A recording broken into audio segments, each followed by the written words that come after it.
সব প্রশ্নের উত্তর দেওয়ার পর যখন বান্ধবী ফোন করে। এখন আবার কে ফোন করলো? ও শ্রেয়া।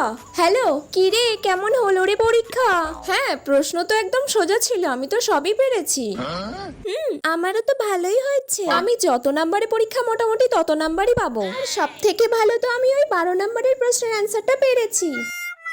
হ্যাঁ, 12 নাম্বারের প্রশ্ন কোথায় ছিল? হ্যাঁ, কোয়েশ্চেনের একদম লাস্ট পেজে ওই 12 নম্বরের কোয়েশ্চেনটাই তো ছিল। কই দেখি। হ্যাঁ, ছিল তো। ওই কোয়েশ্চেনটা আমি মন দিয়ে পড়ে গিয়েছিলাম, তাই সব পেরেছি। তোরও তো মুখস্থ ছিল, কিন্তু আমি তো আর পরের পেজটা উল্টে দেখিনি। আমি ভেবেছি ওই পেজেই সব শেষ। এই রে, এবার আমার কি হবে? জানা কোয়েশ্চেন ছিল ওটা। ঠিক আছে, রাখছি। আমার সাথেই কেন এরকম হয় বারবার? দূর। সহেলি মাধবী, আমি তোমাদের নামটা নিয়ে নিলাম।